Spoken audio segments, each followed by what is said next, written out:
Good morning, students. Today we are going to discuss about one more important command of Unit 5, that is known as the kill command. Okay, so let us first start the definition of a kill command.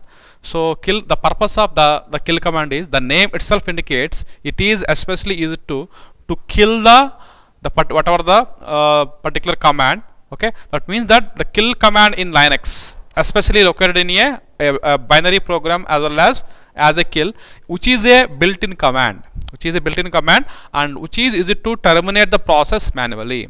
So the main theme of kill command is to terminate the process manually. Okay, in other words, kill commands sends a signal to the process which terminates the process. So whenever a kill command terminates the process, it will send some signal. Okay, that is the main theme of the kill command. That is the definition of the kill command. Next, so suppose if the user does not specify any signal, let us say if the user has not specified any signal which is to be sent along with the kill command, then default it will use the signal called as TERM. So TERM stands for terminate. Okay, so that is sent, that terminates the process. So the second example, the second usage of the kill command is, so if the user will not specify any signal, then by default it will invoke the term. TERM stands for terminate. Okay, and then it will terminate that process. Okay, and then that is about the usage of the kill command in Unix or Linux operating system. Now coming back to the options and examples, we will see here. So the first option in kill command is called as kill option L. The first option in kill command is known as kill option L. So what it does, so if you want to display all the available signals, okay, you can use this command. Okay, you can use this command. So this is the, now coming back to the syntax. Okay, coming back to syntax. So so we can use dollar and then kill and then option L. So this is the actual syntax of the kill command. Once again I am repeating here, we have to type dollar at the terminal, dollar kill and then option L. L stands for list out all the signals. Okay, so coming back to the output here, so once we type this command, so the output will be displayed as in the terminal as, so it will display some number of numbers, okay, along with the some signals. First one number indicates the SIGHUP. That means signal hang up. See, similarly we are having number 2, signal interrupt. Okay, and then number 3, signal quit. Number 4, signal illustrate. Number 5, signal trap. And then number 6, signal abort. And then signal bus, signal FPE. And then the most important one in this one is the number called as number 9, that is called as sig kill, signal kill. Okay, so like that we are having number of signals here. So up to we are having 64 signals in the kill command. So this is the basic syntax of the kill command with a option called as kill option L. All of you remember here, this is the fundamental syntax of the kill command. Okay, so next, after completion of this syntax, we will move to some more signals included in the kill command. So what are the signals? So like I said earlier, some signals we have to include, that means TERM. So what are the basic signals included in the kill command? So let me discuss here. So all of this here. So the most common kill signals are, okay, so it can be represented by 3 things here. One is signal name, next one is signal value, and then what is the effect. Okay, so coming back to the first one. So as I said earlier, in the kill option L command, SIGHUP stands for signal hang up. So the most of the cases the value will be, like I said earlier, it can be indicated by the 1, and effect is hang up. Okay, similarly the next signal name is signal interrupt, signal INT. So the signal value is 2, and then so we are using the effect of this one is interrupt from the keyboard. What we can get, it can indicate as interrupt from the keyboard. And coming back to the third one, sig kill. So sig kill, nothing but it can be indicated by the number 9, kill the signal. Simple. But the simple meaning is kill the signal. And the fourth one is sig term. So sig term indicated by the number 15. So these two are very important, number 9 as well as number 15. So sig term stands for termination signal. It stands for termination signal. And the last one, so the values for signal stop is the combination of, you can use either 17 or 19 as well as 23. The combination of 17, 19 and 23 can be meant for signal stop. So simply, as the name itself indicates, it will stop the process. It will stop the process. So these are the most common signals where either in the Unix or Linux operating system. Okay, understood or not? So this is the first example of the kill command. Now we'll see about the second example of the kill command, that is known as kill PID. So how we can associate the kill command, along with the process ID. So let us say if you want to show how to use a PID along with the kill command. So for that purpose we will have some specific syntax here. The syntax is very simple here. We have to type in the terminal $kill along with the option called as PID. Okay, so command name is kill and the PID is the process ID. So once we type this command, okay, we will get some examples of this PID command in the terminal. Suppose the first example illustrates us kill the process with the, let us say I want to kill the process ID as the 3139. So we can use the kill command as shown is below. The syntax I have given as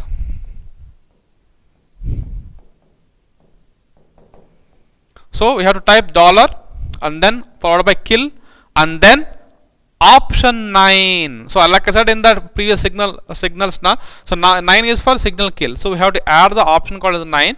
So what is the number we are going to kill? That means the process ID, that is we have taken as 3139 as in the given data. So here 3139 is the process ID. So this is this actual syntax of the how to kill the process ID. So or we can use one more syntax. That is dollar followed by kill. So we can add the option called as sig kill.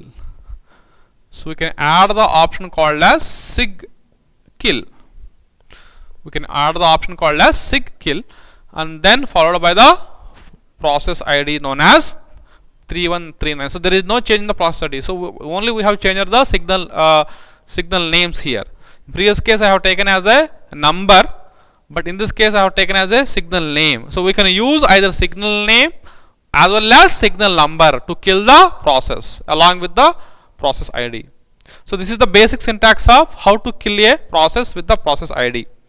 Okay, so what it does, so note.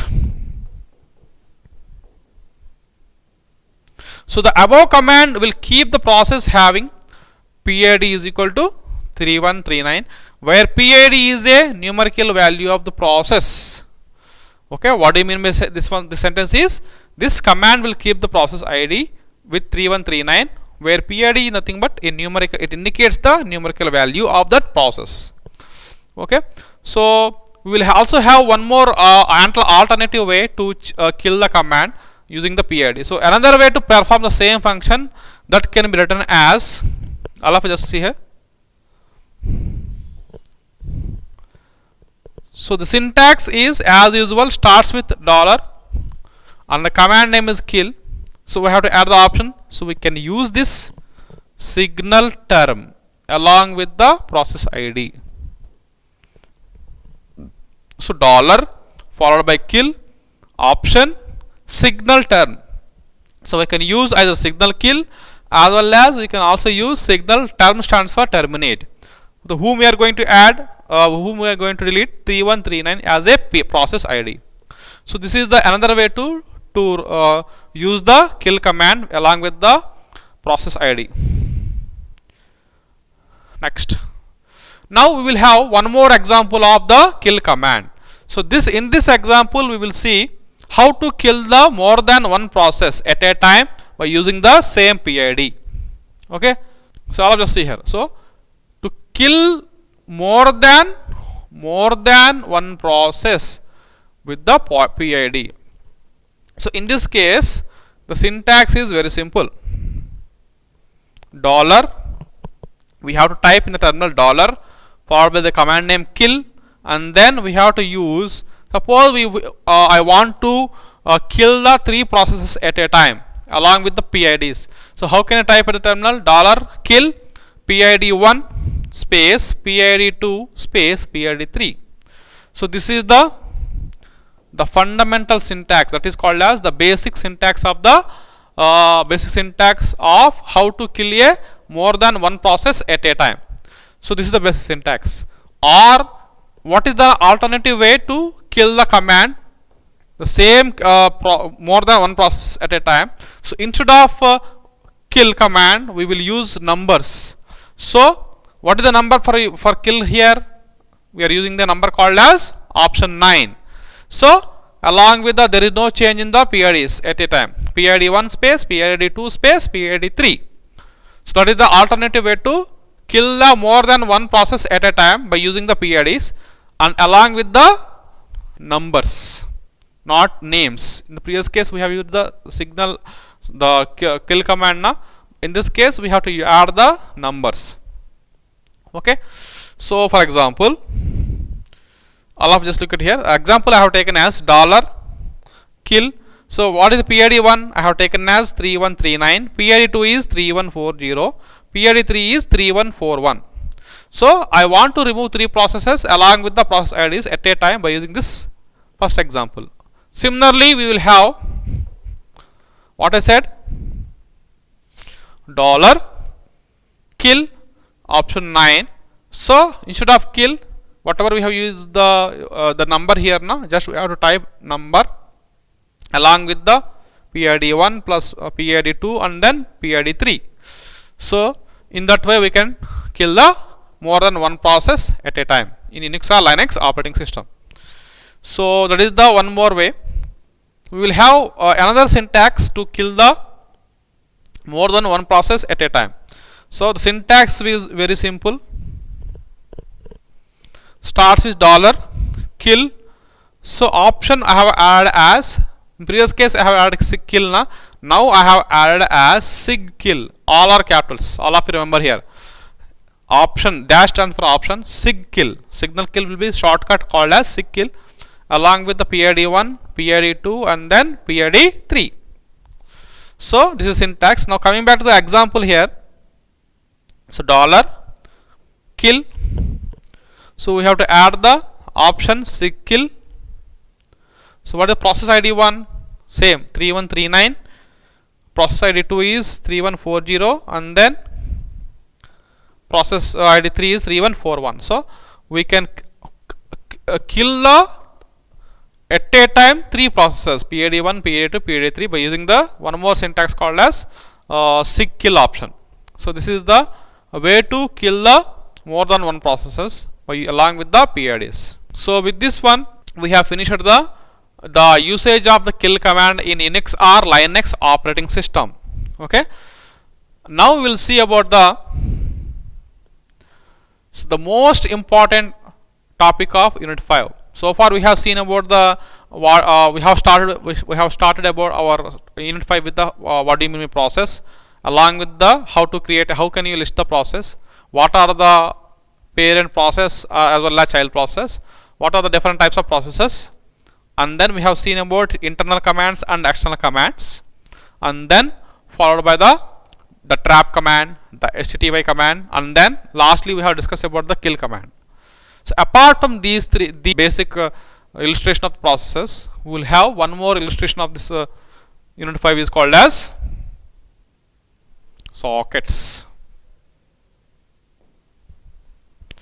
So let me first of all we will see about the actual definition of the socket, and then we will see some of the real-time examples of the sockets in Unix or Linux operating system. So let me first of all define a socket. So a socket is a mechanism that provides a connection. It provides a connection between the two processor systems by using a network. Once again I am repeating here, a socket is nothing but it is a communication device that provides a connection between the two system processors by establishing the network stack. Okay, is known as a socket.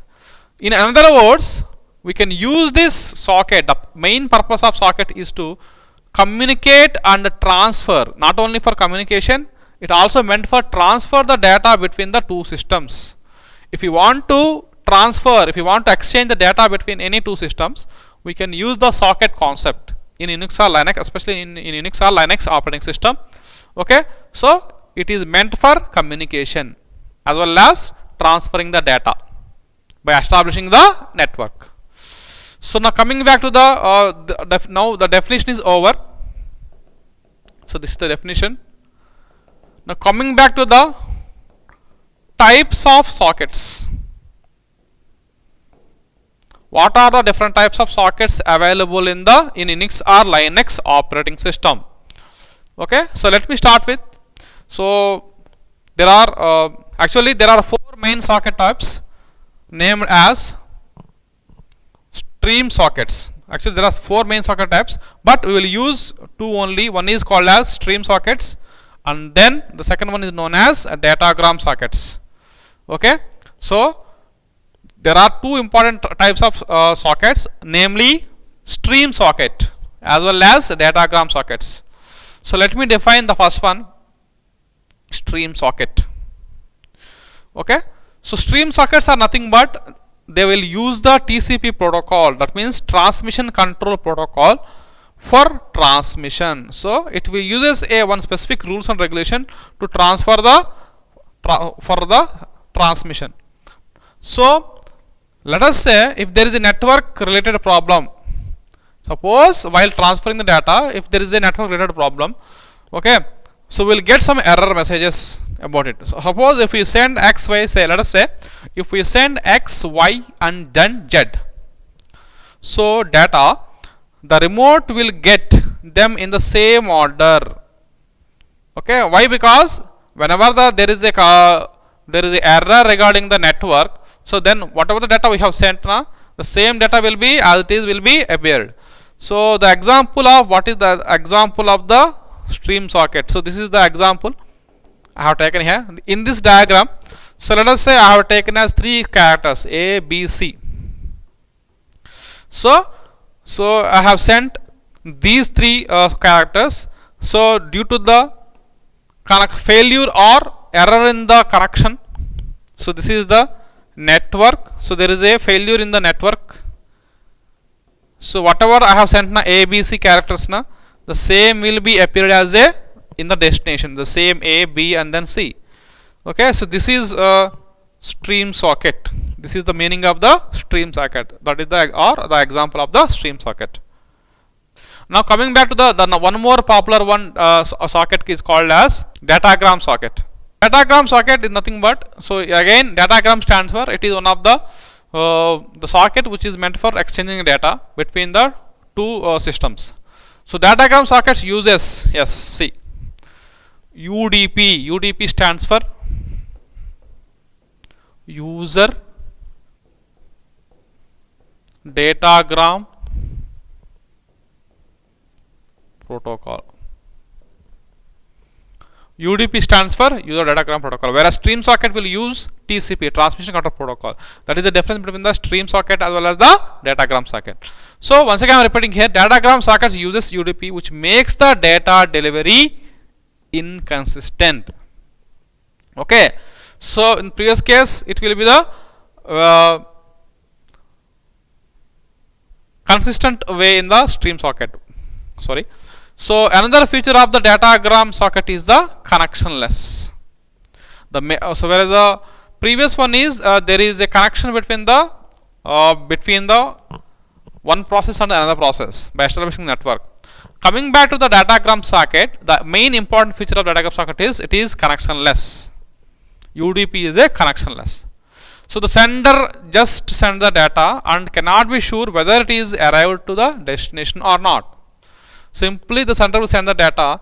Because of this inconsistent nature, it means connectionless. So whatever the data sent by sender, there is no guarantee that it can be reached to the destination or not. That is the one of the drawback of this datagram socket. Okay. So once again I am repeating here, the fundamental difference between the stream socket and the datagram socket is stream socket is connection oriented, whereas the datagram socket is connectionless. Okay. And the previous case is whenever the failure in the network, so whatever the data we have sent, that can be sent as it is in the destination. Whereas in this case, so whenever we will send the data, that means senders can send the data, but there is no guarantee that whatever the data sent by us will reach to the destination or not. So that is the difference between the two types of sockets, that is stream sockets and the datagram sockets. Now we will see about two important communications. So like I said earlier, we have two sockets are meant for establishing the communication between the two system processors by having the stacks. So let me first of all discuss connection oriented communication as well as connectionless communication. So first of all, what do you mean by connection oriented communication? So the name itself indicates. So whenever we are having let us say a telephone network. So in a telephone network, whenever the sender requests for a communication, that means dial the number. Suppose the sender wants to dial the number, so the receiver gets an indication, that means the phone ring. Okay, and then the receiver accepts the connection. Sender sends the request for a communication simply by dialing the number, where a receiver gets an indication as the phone ringing message. And once that was over, so the receiver accepts the connection by picks up the phone, and the sender receives the acknowledgement. The ring stops. Very simple. Sender sends the signal. Sender sends the message S for requesting the communication by using the dial the number, and then receiver gets an phone ringing, and then whenever receiver accepts the connection, that means that he will pick up the phone. The sender receives the acknowledgement. This is what I mean to say that as connection oriented communication. The very important real time example of the connection oriented communication. Similarly, we will see about the next one is connectionless communication. Similarly, we will see about the one more example of the different types of communications of socket, that is called as connectionless communication. So here we have taken the postal service. So in a postal service, that means packets. Packets are nothing but here letters. Packets are nothing but letters. They can be sent at the time to a particular destination. Okay. For example, for greater reliability, the receiver may send he will send an what? Acknowledgement. That means a receipt for the whatever the register letters. Very simple one. So whenever we want to send any letter to the particular destination, we have to add with an acknowledgement, so which indicates that whatever the data, whatever the letter we have sent that can be reached to the destination by having a acknowledgement, especially by having the register post. Whenever we have done with the register post, we will get some acknowledgement. Yes, whatever the data is sent by you, that will be received to the destination. So in this way, we can differentiate the connection oriented communication and connectionless communication. Okay. So with this one, we have finished the differences between the connection oriented as well as connectionless communication of sockets. Now we will see about the most important topic of the socket, that is called as socket system calls. For the first one, that is connection oriented communication or connection oriented protocol. So I will explain this socket system call for connection oriented protocol with the help of one simple diagram. Let me discuss here. So all of you just look at here.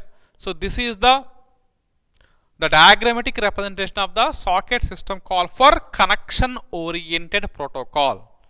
So here the communication established between the client and server, okay, by establishing the network between these two processors. So first of all, let me start with, see, at the left hand side we will have a server will be having up some system calls. First of all, he has to establish the socket. So this socket connection will be established between the server as well as the client. So with this method, that is system call. After that, the next method we are using is bind, okay, and then we will have listen. Next one is accept, okay, and then we will also have the, at the client side we will have socket, and then connect, and then a write system call, okay. Similarly, at the server side we will have the read, write, and then close, and coming to the client side we will also have a write, read, and then close. So these are the some list of system calls that can be used between the server and the client, okay. Now we will see the explanation regarding this socket system calls for the connection oriented communication. See, the first point, the socket system call is used to obtain a socket descriptor on both the client as well as the server. The first point I have mentioned in this one is, so we'll use the socket system call to obtain the socket, descripting the socket not only for the client, both for the client and the server. So all of you just look at here. For that purpose, I have taken as a synopsis here. So this is the important synopsis of the first point. That is hash include sys/types.h. That means what are the socket types dot header file. So I have mentioned in the header file, I have included in the header file. This is the first line. Next one is, so hash include sys system dot, okay, types.h is over. Next one is whatever the socket we are going to use, socket.h. Now the third point is C. So we have to now establish the socket between the two client and server. So we have to use the int, the data type called as int socket, along with the following attributes. One is int, we are first of all we call it as the domain of that particular socket. Next one is type, along with the what is the protocol. There are three things we are included in the socket here. One is known as domain, and then type, and then protocol, okay. Next, now after that one, after using this, after establishing the socket descriptor for both from the client and server, the second important point is both the client and the server, we can use the system call called as bind, okay. So bind is nothing but it can be binded to the particular port on their machines using the bind system call. How they can be connected, that means by using the bind system call. The bind system call requires for that purpose, the bind system call requires the address of the particular family, that is called as what is the port number. Suppose it has to establish the port number, it has to establish the connection with the port, it has to use the port number as well as the IP address. Once again I am repeating here. The second point is for, so both client and server will have to invoke the bind system, okay, bind system call. So bind system call is used to, it is meant for port for representing the machines using their addresses. This address includes port number and the IP addresses, okay. So now once again we will just refer this diagram now. So in this diagram, first of all, the socket at the server side, the socket system call will be invoked. Similarly, we have to invoke the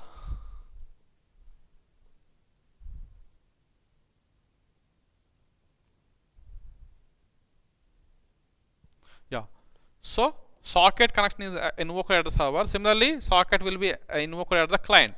So what is the next point I have told now? The second point, yes, this is the second point. This is bind. So suppose server want to connect with the client, it has to make use of the bind system call. It will not simply binding the client. Simply, so for that purpose, it will make use of the one thing is port number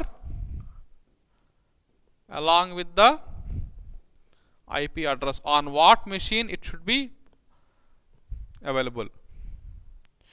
Okay, so this is the second point. Now again coming back to the third point. Yeah, so after that one, in the next point, yeah, so the next call has to be listen to be made on the server. Okay, so once the client will bind to the server, again the next system call will be invoked by the server by using a listen system call. By using a listen system call.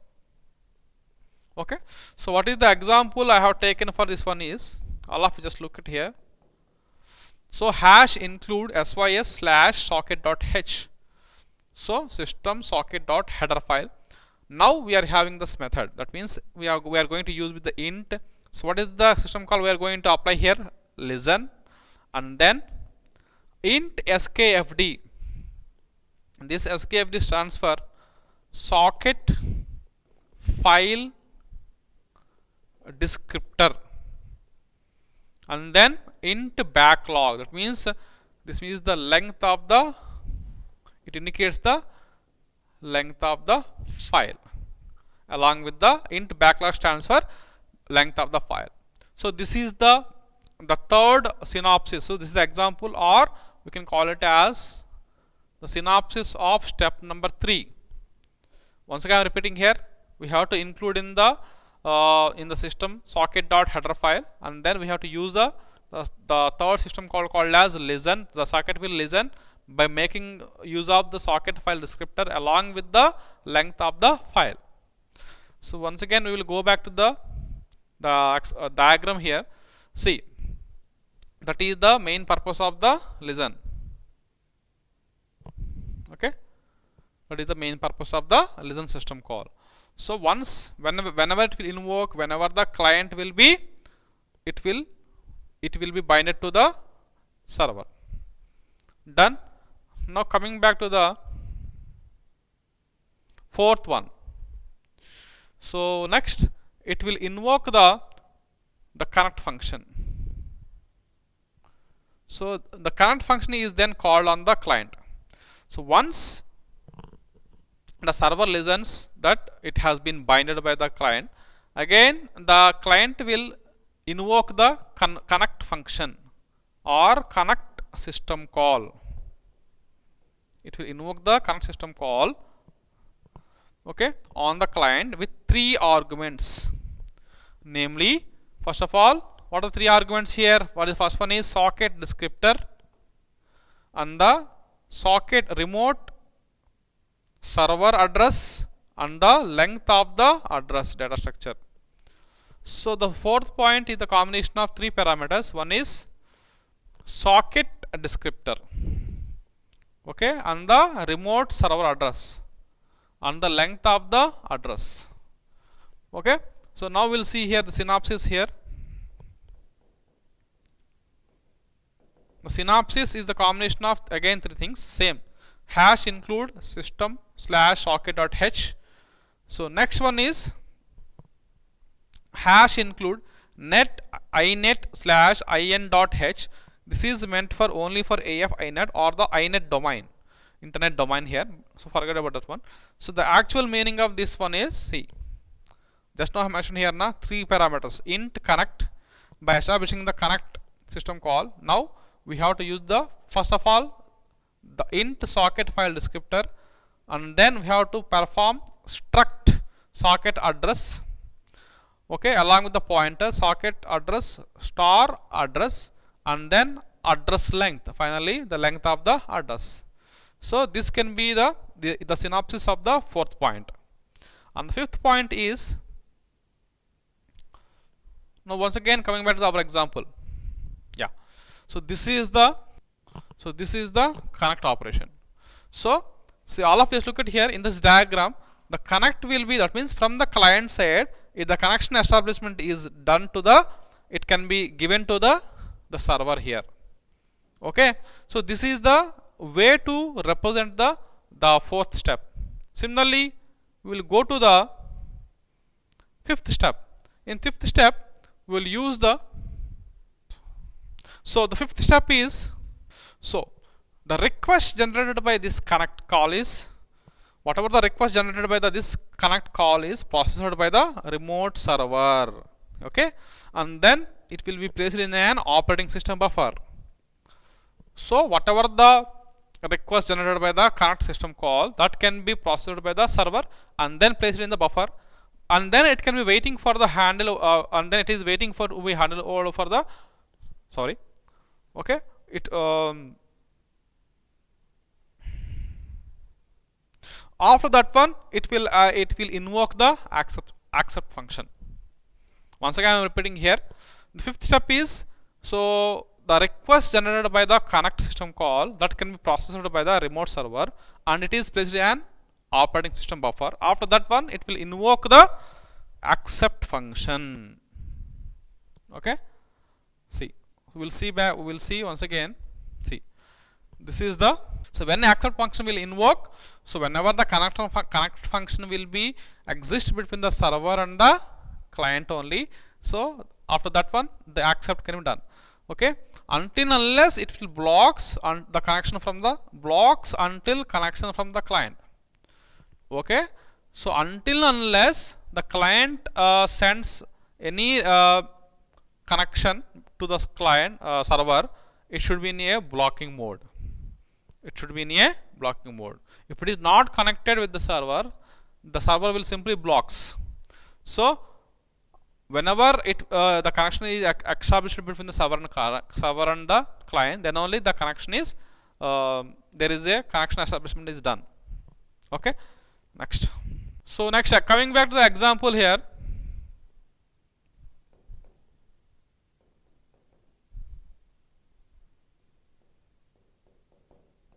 So hash include system socket.h. Now what is the system call we are using here? Int accept of, what is the first parameter? Int socket file descriptor, struct the address of the socket address along with the asterisk address and the int address length. So it has to accept the whatever the file socket descriptor sent by the client along with the socket address along with the length of the address. Okay, now coming back to sixth point. Finally, when both connect and the accept return, the connection has been established. Simply connect will not establish the connection. When both connect system call and accept system call return, then only the connection has been, we can say that the connection has been established between the client and server. Okay, so once again we will go back to the diagram here. So next, once this one, okay, so both connect, this one, both connect as well as the accept, both, whenever both are done, we can say that the connection has been established. We can say that the connection has been established. Now coming back to the seventh point. So both now we are going to invoke the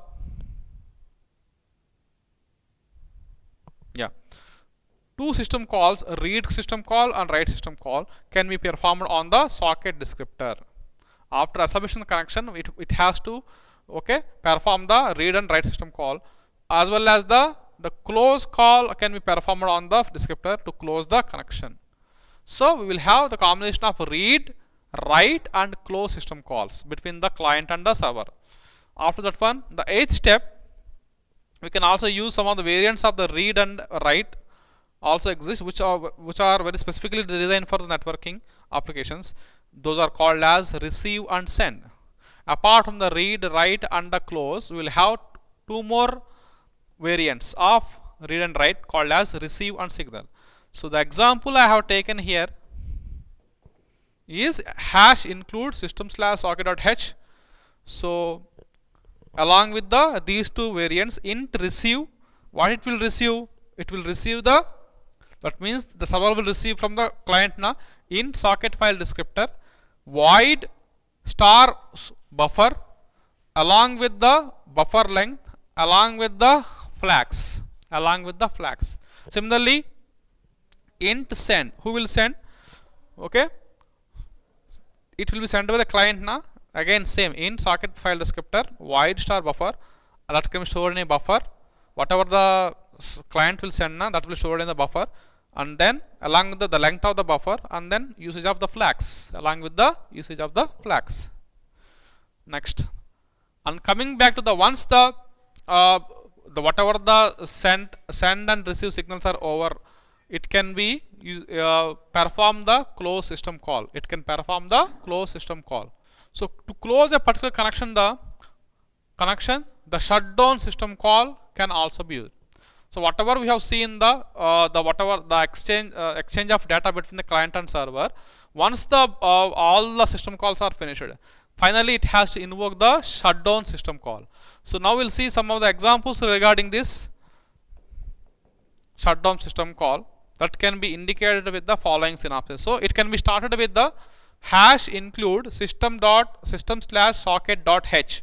So by invoking the last one I have mentioned here na, shutdown system call. So how we can write int shutdown along with the two parameters. So what is the first parameter we are using? The socket file descriptor, skfd stands for socket file descriptor, along with the int how, that means that how it can be shut down, how stands for how it can be shut down. So this is the last example of the socket system call for connection oriented communication. So with this one we have finished the socket system call for connection oriented protocol. Now we'll see about the last one more important protocol for the so called sockets, that is called as socket system calls for connectionless protocols. As I mentioned in the pastly, so socket connectionless nothing but UDP, by using the UDP protocol. Okay, so there are typical set of system calls on both the machines in a connectionless setup is shown in figure below. How the connectionless protocol will be implemented, we can go for this example diagram. See here on the server side as well as the client side, we will have different types of system calls. Okay, first of all server will invoke the socket connection, again it will same client will invoke the socket connection, again server will invoke the bind socket call, and then after that one, so the client will send some information to the server, and then server will receive from the server. So and then whatever the client will send the data to the server, so that means that it will block the until the data is received the data. Okay na, so until the data is received from the client, the server will be blocks it will be in a blocking mode. Okay, and then after that one, the server will send the information to the client. Okay, that means it will send an acknowledgement, again that means reply, it is request, it is reply back to the client. Finally it has to close the connection between the client and the server. Okay, so actually there is no connection, but for better understanding purpose I have written as a connection. So it is a connectionless. Finally it has to invoke the close system call. First of all, whatever the example I have taken now, how the example will be represented. First of all,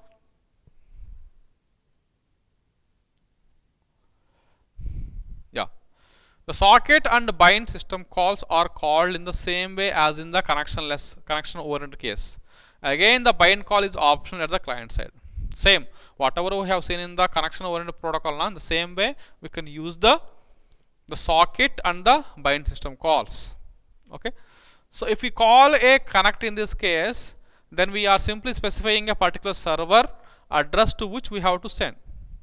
So whatever the client want to send now, we have to specify the server address. Simply it cannot send the address, it has to specify the server address to which we have to send. and from which we have to receive the datagrams. Okay, we have to send as well as we have to receive the datagram. That means packets from the server. So we have to mention the address here. The third point, so every time a packet has to be sent over a socket, the remote address has to be mentioned. So not only for first time, whenever you want to send any data to the server, it has to be mentioned the remote address. Why? Because the server can be receive the data through the server address. Finally, the calls send to and receive from are used to send the datagram packets. How we can exchange the data? How we can exchange data between the client and server means by using the two more system socket system calls called as send to as well as the receive from. So finally, we are having the example we can call it as the synopsis example of this socket system call for connectionless protocol. See what I have typed here: int send to. That means to whom we have to send the data. So that can be indicated by send to, along with the parameters called as int socket file descriptor, void buffer, and then that can be stored in a buffer, along with the buffer length, int buffer length, along with the some flags, and then it can use the structure of the socket address. Okay, so to whom it has to be sent. So to int to length. Okay, 2 comma int to length. Similarly, this is the first part. Similarly, we are having the to whom from it is received. Int receive from, same thing. What is the first one here? Int socket file descriptor, void star buffer where it is stored, and then the buffer length of the, that means int buffer length, and then the flags as well as the structure of the socket address, from where previous case is to whom it has to send, from where it has been received, and what is the length from that one. Okay, from length, int from length nothing but from where the length of that particular data. Okay, so this is the example of the connectionless protocol. Once again I'm repeating here. So this is the diagram which illustrates the exchange of data between the client and server by establishing the different types of system calls. First of all, server will use the socket system call, and then client will also use the socket system call. Both are established, and then the server will be able to bind the connection, and then the client will send some data to the server, and then the server will receive the data from the client. Until unless the client send the data, the server will be in a the server blocks the data, and then the server will receive the data. Again the server will send the data to the client. That means we can call it as an acknowledgement.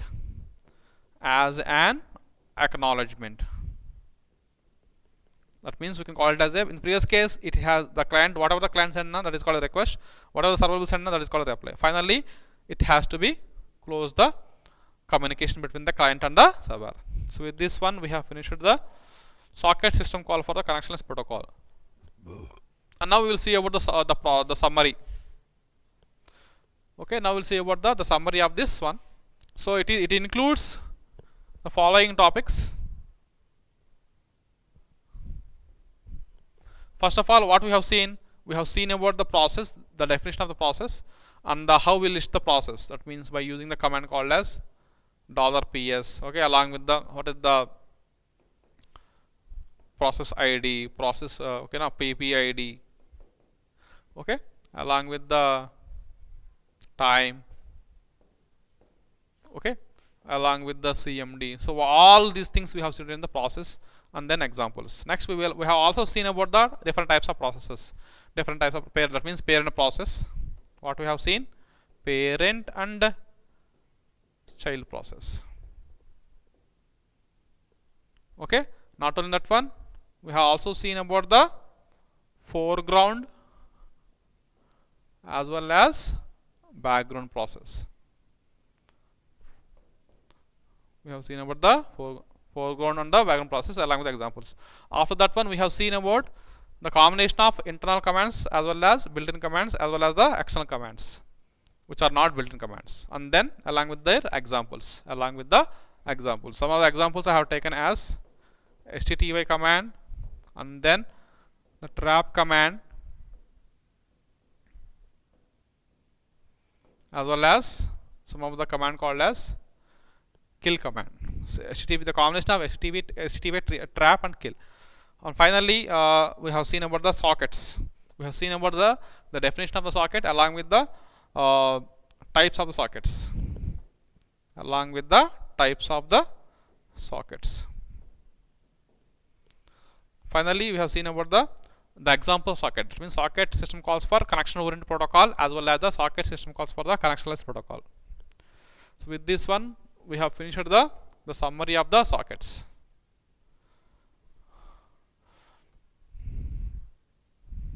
Now we will see about some of the assignments or questions regarding these sockets. What are the major questions we will get from this unit? So first question is define and explain about the different types of processes in Unix or Linux. In Unix or Linux with suitable examples. With suitable examples. The second question is differentiate between the what do you mean by parent process and what do you mean by child process with the examples. Okay. And then third question is the most important one. Explain in detail about built-in commands or internal commands as well as the external commands with examples. That is about the third example. Coming to the fourth one, define and explain about the different types of sockets with examples. We have to define what do you mean by the socket and what are the different types of sockets with the examples. And the fifth one is explain in detail about socket system calls for connection oriented protocol with suitable examples. So last but not the least, explain in detail about the socket system calls for connectionless protocol with suitable examples. Socket system calls for connectionless protocol with suitable examples. So these are all some of the assignments or questions regarding the sockets. So with this one we have finished the unit 5. Okay. Okay. So with this one we have finished the unit 5. Thank you so much. Thank you.